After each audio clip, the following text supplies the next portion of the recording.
Hello, class. Today we're going to be reading Me, Jane by Patrick McDonnell. Me, Jane is the true story of Jane Goodall. Does anyone know who Jane Goodall is? Good. Jane had a stuffed toy chimpanzee named Jubilee. She cherished Jubilee and took him everywhere she went, and Jane loved to be outside.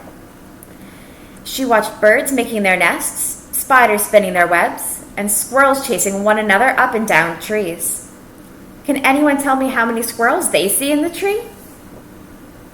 Jane learned all that she could about the animals and plants she studied in her backyard and read about in books. Class, what animals do we see on this page? Very good. One day, curious Jane wondered where eggs came from, so she and Jubilee snuck into Grandma Nut's chicken coop, hid behind some straw, stayed very still, and observed the miracle. It was a magical world, full of joy and wonder, and Jane felt very much a part of it.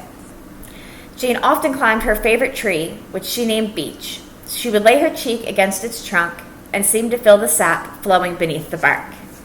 Jane could feel her own heart, beating, beating, beating. With the wind in her hair, she read and reread the books about Tarzan of the Apes, in which another girl, also named Jane, lived in the jungles of Africa. Jane dreamed of a life in Africa too, a life living with and helping all animals. Can anyone tell me what you want to be when you grow up? At night, Jane would tuck Jubilee into bed, say her prayers, and fall asleep, to awake one day to her dream come true. And on the last page, we see a photograph of the real Jane Goodall with a chimpanzee.